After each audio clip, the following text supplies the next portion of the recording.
What's good, fight fans? Welcome back to the channel. Today I'm going to be covering UFC 288 in full from the early prelims all the way up into the main card. And I'm actually going to be posting this at the beginning of the week rather than like an hour or two before the card or a day before the card like I usually do, just so I can give you guys some more time to sit with these picks. Star prospect of the night for me is going to be Kron Gracie. I had a bit of back and forth between Kron Gracie and a couple other fighters on the card, like Movsar or Bryce Mitchell, but ultimately I'm going to go with Kron Gracie because the Diaz brothers side with him. He has Gracie in his last name.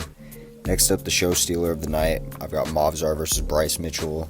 I was debating between this one and the main event, but ultimately I feel like this fight is going to be the show stealer of the night. Look out for it because it's going to be a banger. Undefeated fighter versus a fighter that has only one loss. Last up, the fighter in the oven. For me, it's Aljamain Sterling. I feel like he's going to lose this fight against Henry Cejudo, which we'll get into later in the card. But to me, if he loses, he's not getting an immediate shot back at the belt. He's going to have a really hard road back there, and I don't see him getting the belt back. So he really needs to make this title defense, and that'll do wonders for his career. All right, let's just start straight off into the prelims. First fight, Daniel Santos versus Johnny Munoz. I'm going to ride with Daniel Santos. He's kind of like a mini Charles Oliveira. He looks like one, he acts like one when he's weighing in, he has the shades, all that. But he also kind of fights like him, and he has slick grappling, he's got decent striking, and I feel like he has better wins than Johnny Munoz has. And I know it comes down to that a lot of these times with these debuting fighters or fighters that don't have many fights, but sometimes you just have to judge it off that.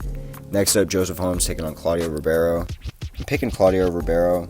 I picked against him in his fight against Abdul Razak Al Hassan, and it ended up being true. He ended up getting clipped in the second round and knocked out. But he's taking a bit of time off, and to be honest, Joseph Holmes just isn't that great of a middleweight, so I can't see him having much to offer here. Maybe one round of that he wins based on his striking, but other than that, I can't see his boxing carrying him all that far, and kind of has pillow hands, I'm not going to lie. I don't think he'll be able to take the shots that Claudio dishes out. Next up, Rafael Estevan taking on Zhalgas Zhumagulov. Rafael Estevan's making his debut, and he is undefeated, and he's a finisher. He's got finishes on the ground and on the feet, and Zhalgas has like 8 losses in his career. He loses a lot, and he's old. He's like 37, 38, something like that, which is really fucking old when you're at flyweight. So for me, this is kind of a no-brainer. I'm definitely going Rafael Estevan. I can see him getting a finish by TKO in the first or second round, but if that doesn't happen, I don't really see him getting a sub. That would impress me. I could see a decision though, so either a decision or a knockout. Next up, Phil Hawes taking on Ikram Aliskerov, and for those of you that don't know this man, his only loss is to Khamzat Chimaev. I believe it was that uppercut knockout, but I can't exactly remember. I know he got finished by a knockout though by Khamzat, and other than that, he hasn't lost to anybody, so he's quite good, and he's from Dagestan, so you already know he's got that grappling. But he's taking on Phil Hawes, and to be completely honest, Phil Hawes only loses to people that have a certain striking style and like a certain build, and that's not Ikram. So I know that Phil Hawes is going to be the underdog in this fight, and I know that a lot of people are picking Ikram. I'm going to actually pick against that, and I'm going to pick Phil Hawes. Next up, top of the early prelims, we got Braxton Smith taking on Parker Porter. I'm going to go with Braxton Smith. This is kind of a no-brainer as well. He is almost undefeated. I think he has 1 loss. He's debuting. He has crazy knockout power.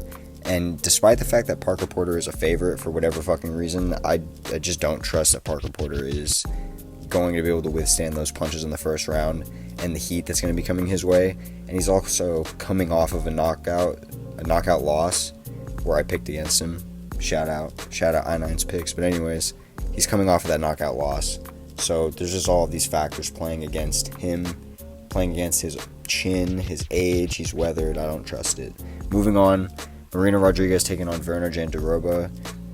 I'm going to pick Marina Rodriguez. This is kind of a no-brainer as well. Virna Jandiroba, even though she has like 18 wins, majority of them had to have been fucking regional scene can crushing because she's not that great. She's actually pretty mid, especially when it comes to this weight class, because strawweight is actually really technical, especially in the top 15, and it gets really steep. Marina Rodriguez is really good. She ran into a hill in her last fight, but I think she's going to be able to overcome Virna Jandiroba by decision. Next up, I'm going with... Oh, sorry. Let me say the fighters first. Fuck. I'm fried right now. Khaos Williams taking on Rolando Badoya. Badoya's making his debut. He is like 14-1, so he's a good prospect. But you're taking on one of the worst people you could take on to debut against at welterweight. It's Khaos Williams, and he's got some more experience in the UFC now. He's a lot more weathered, I guess I should say. And he is, what is he, coming off of a loss to Randy Brown? And he's taken like a year off.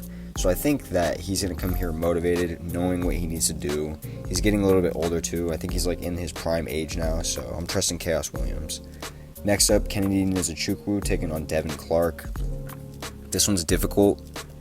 I would say Kennedy Nzechukwu 7-8 times out of 10, and I'm going to pick him, but I can see Devin Clark winning. I could see a road to Devin Clark winning. He could clip him, go for the wrestling, or he could just use the wrestling, drain him from the get-go, and then start landing on the feet in the second and third round. I'm hoping that doesn't happen, and Kennedy Nzechukwu has like a weird survivability factor where he can get clipped hard and be losing for most of the fight and then just come back and land the KO blow or sync up a submission. So I'm going to trust Kennedy Nzechukwu to get that done. I hope he can do this for me. I did horrible on the last card. First card of the year that I went negative, just barely. I went 5-6. I need to just, go perfect this card. So Kennedy Nzechukwu, please carry the momentum that I'm hoping the 7 fights before you are going to build upon. Next up, we've got Drew Dober taking on Matt Frevola. This is headlining the prelims. I'm going with I can't speak, bro. I'm going with Drew Dober. He is the Giga Chad Dober. And Matt Frevola is kind of like a similar fighter compared to Drew Dober. They fight very similarly. He's going to be looking for the knockout blow. He's in it to scrap. He's tough as fuck, but he's like all of those things, but like a toned down version from Drew Dober. Like Drew Dober is the Giga version. So I'm going with Drew Dober for sure. I think he can find the chin, and even if they start trading and he gets hurt, I think he'll survive and knock out Matt Frevola. Going on to the first fight of the main card now, we got Kron Gracie taking on Charles Jourdain. Where has Kron Gracie been for like ever? Didn't he fight what was it? He fought Alex Caceres, and then he fought, who was it? Cub Swanson, and he got pieced up, and I haven't seen him since. And that was like way back the first couple of years that I was getting into the UFC. You're taking on Charles Jourdain, who has good grappling defense. He pushes an insane pace, and he has really slick striking. And not to mention, he's confident as fuck. And he has a lot of fans riding behind him. He has his whole country riding behind him. I'm going to pick Charles Jourdain. I love fighters like this. I like the momentum that he's starting to build. I mean, he's had some on and off fights, but he's been given nothing but killers in featherweight. So I think this is kind of an easier fight for him. And low-key, this is my lock of the card. He could get subbed. Something like that could happen if Kron Gracie comes out here completely reimagined. But I just don't see that being the case at all. So I'm picking Charles Jourdain. Next up, Movsar Evloev taking on Bryce Mitchell. This is another underdog that I'm going to be siding with. I'm going with Bryce Mitchell. I think he can get this done by a decision, winning the first and the third. Now, I know everyone's argument is going to be that Movsar is better on the feet, and when it gets to the ground, even if Bryce can get him there, he's just going to be able to neutralize, get back up, and then outstrike him on the feet. And I get that. I can really see that being a possibility, but I'm hoping and praying that my dog, Bryce Mitchell, rebounds off this loss. He's being given two of the best prospects at featherweight. Back to back. And you know what? I think he's not going to like that taste of defeat that's been in his mouth, and I think he's going to come out here and rebound. I'm hoping for it, and even though I know that Movsar is technically better in most areas, I think that Bryce Mitchell has that dog in him, and that is always going to be a factor whenever you're betting on fights. So I'm going with Bryce. Next up, feature fight of the night, we got Jessica Andrade taking on Yan Xiaonan. This one was back and forth for me leading up to this video, or the making of this video, because I can see a path to victory for Yan Xiaonan, especially in a 3-round fight. But then I remembered that this is strawweight, and Jessica Andrade at strawweight is just a different breed. And if your name's not Rose Namajunas or Weili Zhang, I don't really see you getting past her at strawweight. So I'm going to side with Jessica Andrade. I just feel like her power and her speed and the fact that she can take it to the ground on a whim and get back from the ground if she needs to, it's just all in her favor. And at worst, she gets jabbed to a decision loss, and I get pissed, and that is what it is. I'm really hoping that doesn't happen, so please, Jessica, but that's the only other way that I could see her losing. I don't see her getting finished. I don't see her getting out-grappled, nothing like that. Just jabbed in the face to a decision loss. Next up, Belal Muhammad taking on Gilbert Burns. Gilbert Burns is in his second back-to-back co-main event in a pay-per-view. For UFC 287, it was the co-main event versus Jorge Masvidal. Now he's right back a month later, and I really respect him for that, because Charles Oliveira's fight versus Beneil Dariush was the co-main event, and obviously we all know that fight fell through, so they stepped up, and I appreciate both of them for it. I'm glad it's also 5 rounds, because it makes it so this card is truly saved. The main card is really good now. I'm going to side with Gilbert Burns. I just feel like he's better in every area, and maybe not in pressure. In pressure and cardio, a little bit, I'd give that to Belal.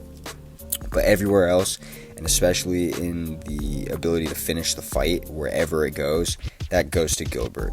I don't see Belal getting a finish here unless Gilbert gets hurt, like badly injured, something happens in that sense, and then Belal gets a TKO. I don't see it happening, so I'm going to have to side with Gilbert Burns, getting a unanimous decision, probably 3 rounds to 2. I think it will be a war, but I think Gilbert Burns is going to be able to really cement it in the 2nd, 4th, and the 5th rounds. I think he's going to have a tough 1st and a 3rd. Odd numbers to go with, both literally and figuratively. They are some strange rounds to pick, but I just have a gut feeling about this. And finally, we're going to end the main event, the best fight on the card, Aljamain Sterling taking on Henry Cejudo, the former double champ, Triple C, coming back to reclaim his throne.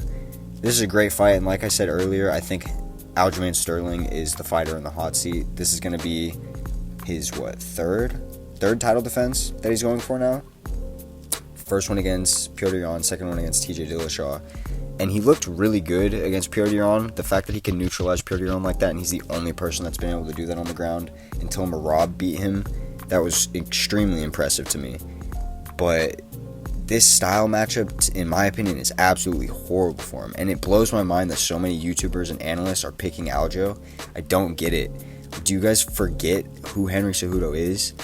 He's a fucking Olympic champion, which that in and of itself is mind-blowing to me, because that's so difficult to do. But then on top of that, he's won a belt and defended it once in 2 different weight classes, one of them being, in my opinion, the hardest and most stacked weight class in the entire sport, being bantamweight. And the person he took the belt off of in flyweight was arguably the GOAT of MMA, Demetrius Johnson. Like, it's just, Henry Cejudo is built different, man, and it's really hard for me to count him out. I've done it a lot of times in his career. I thought Dominic Cruz was going to beat him. I thought for sure TJ Dillashaw was going to beat him. I thought Marlon Moraes was going to beat him, but like after a while, like now that he's proven me wrong back to back to back, it's really hard for me to try to side against Henry Cejudo.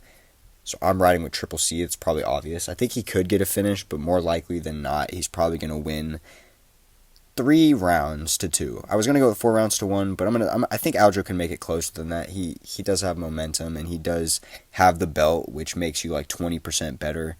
A lot of people say that, and I actually agree with that shit. I think it does literally make you level up your game. Like, you get to go Super Saiyan after you get the belt. So I think this is going to be a great fight. Overall, I think it's going to be a great card. I hope it's going to be a great card for picks, because I really just need a good card. So if you guys fuck with the content, drop a sub, drop a like. Let me know what you guys think is going to be going down this week. Also, I'm going to be dropping a Gladiator guide once every day this week. I'm just going to be pushing them the fuck out. I've been writing script all day for hours today, so trust in that. I'll catch y'all.